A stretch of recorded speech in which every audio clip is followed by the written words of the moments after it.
இந்திய சுதந்திர அமுத பெருவிழா இந்திய அரசின் விக்யான் பிரசாத், தமிழ்நாடு அறிவியல் தொழில்நுட்ப மையம் மற்றும் களஞ்சியம் சமூக வானொலி இணைந்து வழங்கும் அறிவோம் அறிவியல். இது ஒரு அறிவியல் சார்ந்த தொடர்.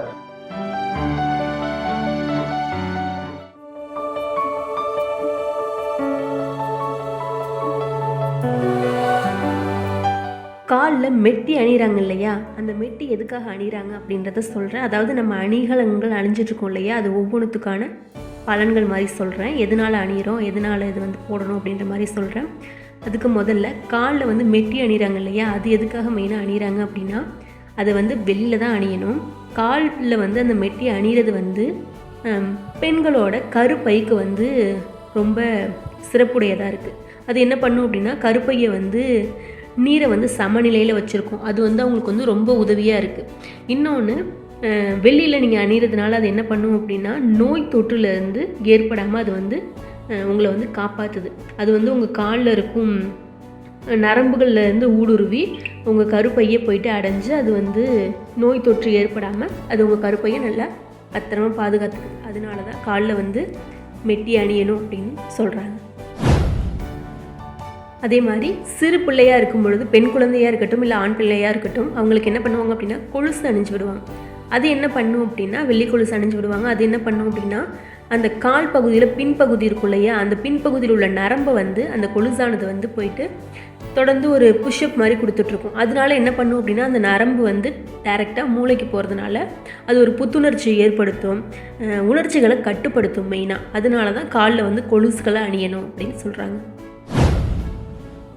அதே மாதிரி கழுத்தில் நகை அணிஞ்சிருக்காங்க இல்லையா, அது என்ன பண்ணும் அப்படின்னா, கழுத்தில் அணிஞ்சிருக்க நகை ஒவ்வொருத்தவங்க ஒவ்வொரு மாதிரி. சில பேர் வெளியில் போட்டிருப்பாங்க, சில பேர் கவரிங்கில் போட்டிருப்பாங்க, சில பேர் தங்கத்தில் போட்டிருப்பாங்க. அவங்களுக்கு ஏற்ற மாதிரி அவங்க நகைகள் அணிஞ்சிட்ருக்காங்க. அது என்ன பண்ணும் அப்படின்னா, கழுத்தோட பின்பகுதியில் இருக்க அந்த நரம்பு பகுதி என்ன பண்ணும் அப்படின்னா, அந்த நரம்பு பகுதி மூலமாக நம்மளோட உடலோட உஷ்ணத்தை கட்டுப்படுத்தும். அதனால தான் எல்லாருமே நகை அணியணும், அதாவது கழுத்தில் நகை அணியணும் அப்படின்னு சொல்கிறாங்க. அடுத்து கையில் மோதிரம் அணிகிறாங்க இல்லையா, அது எதுக்காக அணிகிறாங்க அப்படின்னா, சுண்டு விரலுக்கும் பக்கத்தில் உள்ள விரலை மோதிர விரல்னு சொல்லுவாங்க. அந்த விரலில் தான் என்ன பண்ணுவாங்க அப்படின்னா, மோதிரத்தை அணிவாங்க. நம்ம கையில் அந்த மோதிரம் அணிகிறது அங்கே உள்ள நரம்பு டைரெக்டாக இதயத்தில் போயிட்டு கனெக்ட் ஆகும். மோதிரம் அந்த நரம்பு வழியாக நம்மளோட இதயத்தை பாதுகாக்குது. அது அதுக்கு பிளட் ப்ரெஷர் அதிகமாக கொடுத்து சமசீர் நிலையை கொண்டுட்டு ஒரு ஈவனாக பார்த்துக்குது, ஒரு பாதுகாப்பாக இருக்குது.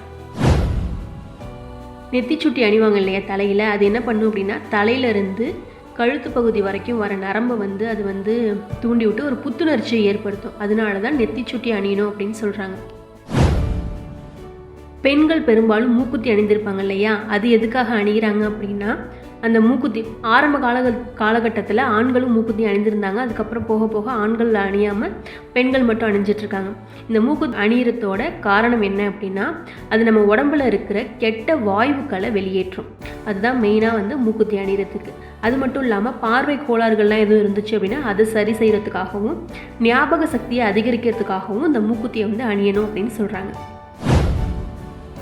வளையல் அணிகிறதோட காரணமாக ஹார்மோன்கள் குறைபாடுகள் இருக்கும் இல்லையா, அதை சரி செய்கிறதுக்காக இந்த வளையல்களை அணியணும்னு சொல்கிறாங்க. இது என்ன பண்ணும் அப்படின்னா, நம்ம கையில் போடும்போது அந்த மணிக்கட்டில் போயிட்டு அது உராசும் போது அந்த உணர்ச்சிகளை அது தூண்டும். அதனால நம்ம கையில் வளையல்கள் அணியணும் அப்படின்னு சொல்கிறாங்க.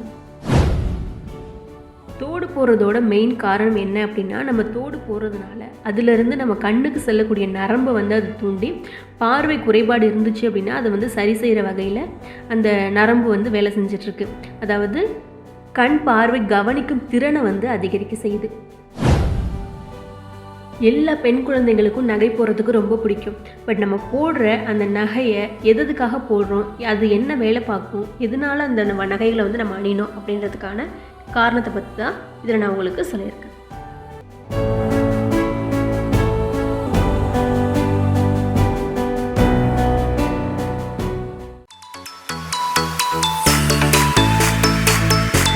அட, இது தெரியாம போச்சே.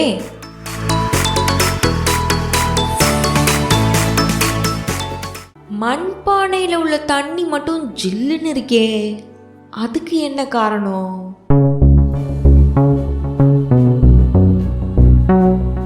பொதுவாகவே நம்ம எல்லாருமே தண்ணி குடிக்கிறதுக்கு அந்த காலத்தில் வந்து செம்பில் தான் வந்து தண்ணி குடிச்சிட்டு இருந்தோம். ஆனால் இப்போது தண்ணி குடிக்கிறது அப்படின்னாலே வீட்டில் எல்லாருமே தனி வாட்டர் பாட்டில் வச்சுருக்காங்க. இதை தான் அவங்க பயன்படுத்தி வராங்க. ஆனால் அந்த காலத்தில் தண்ணீரை வந்து பிடிச்சி வைக்கிறதுக்கு பாத்திரம் கூட பானையாக தான் பயன்படுத்தினாங்க. இதில் தண்ணீர் குடிக்கிறதுனால பல நன்மைகள் இருக்குது. அதே போல் வீட்டில் என்ன சமையல் செஞ்சாலும் அது மண் பாத்திரத்தால் தான் இருக்கும். இப்போது ஒரு வீட்டில் கூட பானை அப்படின்றதே பார்க்குறது கஷ்டமாயிருச்சு. அந்த வகையில் மக்களுக்கு தெரியாத பல நன்மைகள் இதில் இருக்குது. ஆனால் இப்படியெல்லாம் பரவலான தகவல் சொன்னாங்க கூட தற்பொழுதைய சூழலில் இந்த மண் சார்ந்த பொருட்கள், மண் பாண்டங்களை வாங்குறதுக்கு மக்கள் படையெடுத்து வராங்க அப்படின்னே சொல்லலாம். ஏன் அப்படின்னா இப்போதான் மண்பாண்டங்களோட பயன்கள் பற்றியும் அவற்றோட சிறப்புகள் பற்றியும் மக்களுக்கு தெரிய வருது. இது சேரத்துக்கு காரணமும் இந்த தொழில்நுட்பம் அப்படின்னே சொல்லலாம். ஏன்னா மக்கள் அதிகமாக செலவிடுற சில சாதனங்கள் மூலமாக மக்களுக்கு எளிமையாக விஷயங்கள் சென்றடையுது. இன்றைய காலகட்டத்தில் எல்லாருமே கேஸ் அடுப்பு இருக்குதோ இல்லையோ, ஆனால் எல்லார் வீட்லேயுமே வந்து ஃப்ரிட்ஜ் இருக்குது. இந்த ஃப்ரிட்ஜில் வந்து சமைத்த பொருட்கள், சமைக்க தேவையான பொருட்கள் அப்படின்னு அனைத்து பொருட்களையுமே ஃப்ரிட்ஜில் எடுத்து வச்சிடும். முக்கியமாக தண்ணீரை வச்சிடும். அப்படி வைக்கிற தண்ணி வந்து வெயில் காலத்தில் வெளில போயிட்டு வந்தால் அந்த தண்ணீர் எடுத்து குடித்தா உடனே உடம்பு வந்து குளிர்ச்சியாக இருக்கிற மாதிரி ஒரு ஃபீலிங். ஆனால் ஒரு நாள் கரண்ட் இல்லை அப்படின்னா கூட அந்த தண்ணி இல்லாமல் யாராலுமே இருக்க முடியல. ஆனால் அந்த காலத்தில் ஃப்ரிட்ஜு அப்படிலாம் எதுவுமே கிடையாது. தண்ணீரும் குளிர்ச்சியாக தான் இருந்தது. அந்த காலத்தில் பானையில் தண்ணீரை வச்சு தான் குடிச்சு வந்தாங்க. அதுக்கு எந்த கரண்ட் வசதியும் தேவையில்லை, தண்ணீரும் குளிர்ச்சியாக இருந்தது. இந்த தண்ணீரை வெயில் காலத்தில் ரோட்டு ஓரங்களில் பந்தல் வச்சு அந்த பானையில் தண்ணீர் வைப்பாங்க. அதை வெயிலில் சென்று வரவங்க வந்து குடிச்சு வருவாங்க. பானையில் ஏன் வைக்கிறாங்க, அதுக்கு என்ன காரணம், அது எப்படி குளிர்ச்சியாக மாறுது, அந்த அறிவியல் காரணத்தை தெரிந்து கொள்வோம். பானையில் நம்ம எவ்வளோ தண்ணி வச்சாலும் வெயில் காலத்தில் கூட அந்த தண்ணீர் வந்து குளிர்ச்சியாக தான் இருக்குது. ஏன் அப்படின்னு தெரியுமா? பானையில் தண்ணி இருந்தால் அது வெளிப்புறத்தில் வியர்வை ஏற்பட்டு, அதாவது குட்டி குட்டியாக நீர் வந்து சுரக்கும். அது பானையில் ஒரு சிறிய நுண் துளைகள் வழியாக தான் நீரை வந்து வெளியேற்றுது. இது தொடர்ந்து ஆவியாகி கொண்டே இருக்கிறதுனால இந்த மண்பானையோட வெப்பநிலை வந்து பானையோட உள்பகுதியிலையும் இருக்கும். அதனால தான் பானையில் இருக்கிற தண்ணீர் வந்து எப்போவுமே குளிர்ச்சியாகவே இருக்குது.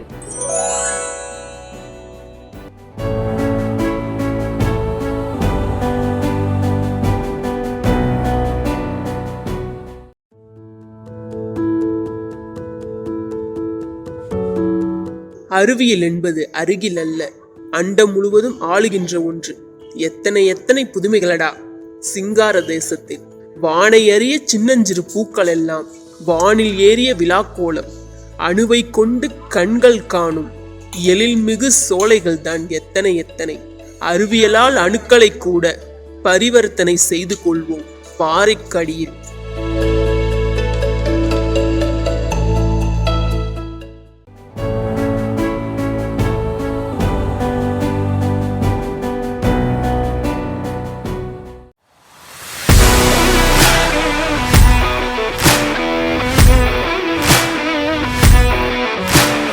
கொஞ்சம் கேளுங்க பாஸ், கொஞ்சம் கேளுங்க பாஸ், கொஞ்சம் கேளுங்க பாஸ்.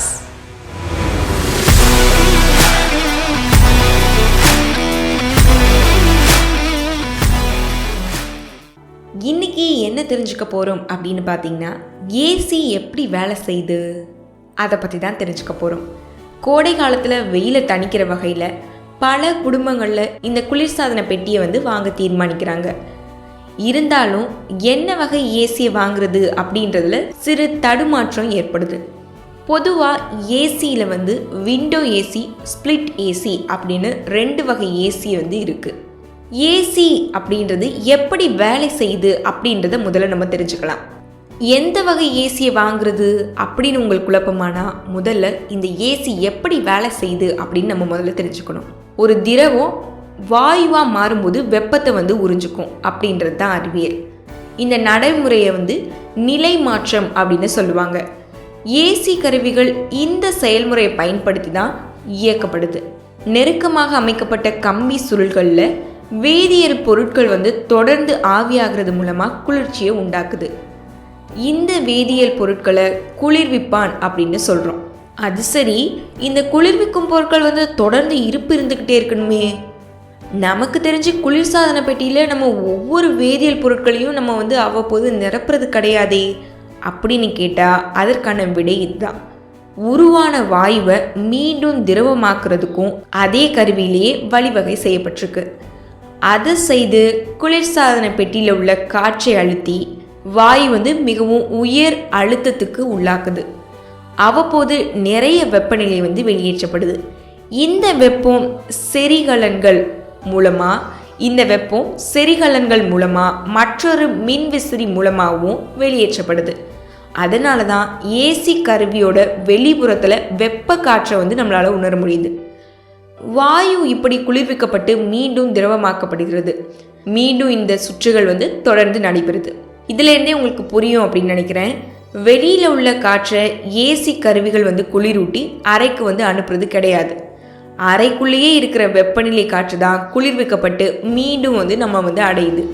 இதை HVAC அப்படின்னு சொல்லுவாங்க. அதாவது வெப்பமாக்கப்படுதல், ஹீட்டிங், காற்றோட்டம், வென்டிலேஷன் மற்றும் காற்று சீரமைப்பு, ஏர் கண்டிஷனிங்.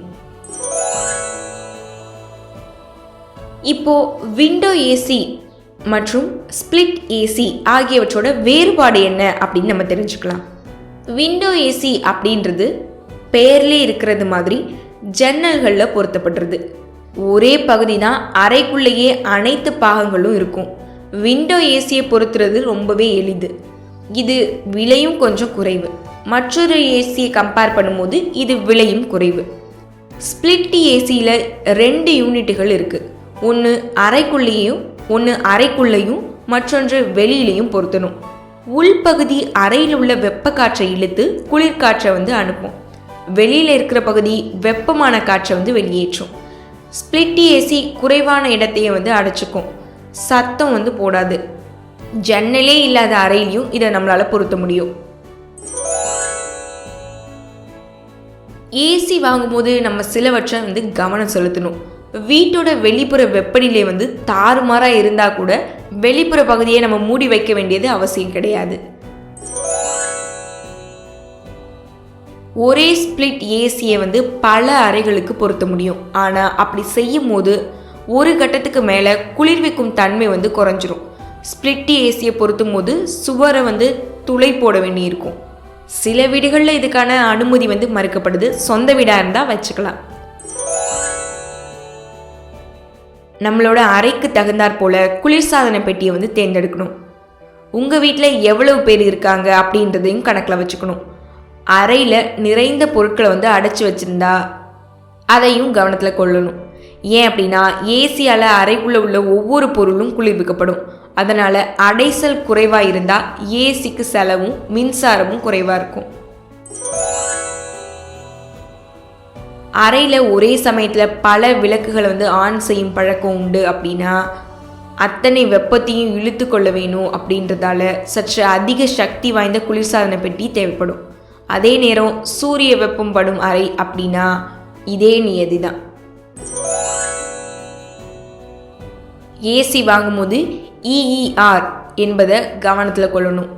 1 வாட் மின்சாரத்துக்கு எவ்வளவு குளிர்ச்சியை வந்து அந்த கருவி கொடுக்கும் அப்படின்றதான் EER. ஒரு குளிர்சாதன கருவியோட EER அதிகமாக இருக்க அதற்கு ரேட்டிங்கும் அதிகமாக இருக்கும். ஒவ்வொரு குளிர்சாதன பெட்டியோட அட்டையிலையும் ஒரு லேபிள் ஒட்டியிருப்பாங்க. இதில் 1லிருந்து 5 வகை ஸ்டார்கள் கொடுக்கப்பட்டிருக்கும். 5 ஸ்டார் அப்படின்னா மிக அதிக EER. எனவே அதிக குளிர்ச்சியை வந்து இது கொடுக்கும். விண்டோ ஏசி, ஸ்பிளிட் ஏசி இது ரெண்டுத்துக்கும் உள்ள வேறுபாடையும் ஏசியோட இயக்கு முறைகளையும் எல்லாருமே தெரிஞ்சிருப்பீங்க அப்படின்னு நினைக்கிறேன்.